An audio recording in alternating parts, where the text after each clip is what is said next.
Se nagħmlu riċerka fost iż-żgħażagħ tal-Isla bejn 12 u 19-il sena biex naraw x'hemm bżonn biex nofrulhom kif jistgħu jiżviluppaw il-ħiliet tagħhom, it-talenti tagħhom, jiġifieri ninvestu fil-bniedem b'mod sħiħ.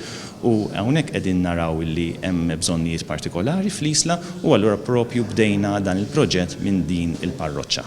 Ekstqar is-Segretarju Amministrattiv tal-Arċidjoċeżi ta' Malta, Michael Paceros, waqt konferenza tal-aħbarijiet li saret it-tnejn filgħodu fil-Bażilika Minuri ta' Marija Bambina fl-Isla. Michael Paceros qal li dan il-proġett ser ikun konfinanzjat mill-fondi tal-Unjoni Ewropea u għalhekk il-Fondazzjoni tal-Arċidjoċeżi ta' Malta ser tibbenefika minn 86,000 bilani li dawn il-flus jiġu investiti fil-bniedem f'mod sħiħ. Permezz ta' tnedija ta' ċentru edukattiv ġdid għall-adolescenti u żgħażagħ Senglejani, iż-żgħażagħ ta' bejn 12 u 18 sena ser ikunu jistgħu jimxu l qudiem f'ħajjithom u bekk tinbena soċjetà aħjar permezz tal-għarfien il-mużika u l-volontarjat. Permezz ta' dan il-proġett dawn iż-żgħażagħ Senglejani li ġejjin minn sitwazzjonijiet diffiċli u li qatt ma sabu l-opportunitajiet meħtieġa sabiex jiżviluppaw il-ħiliet tagħhom ser ikollhom iċ-ċans li jaħdmu fuq il-problemi tagħhom. Bħala proġetti, pereżempju nista' nsemmi li nistgħu noffru lezzjoni tal-mużika, pereżempju li wieħed jista' jiżviluppa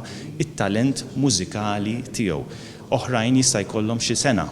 Allura nejnu il-żgħażagħ jiżviluppaw snajja differenti illi jistgħu jkunu utli għal ħajja tagħhom għall-futur. Jiġifieri l-iskop huwa wieħed soċjali biex nejnu l-bniedem b'mod sħiħ biex jiżviluppa ruħu għaliex forsi fil-familja mhux dejjem forsi kellu dak il-possibilità jew dak iċ-ċans wara l-parroċċa qiegħda toffri permezz ta' din il-fondazzjoni dan iċ-ċans liż-żgħażagħ tal-Isla.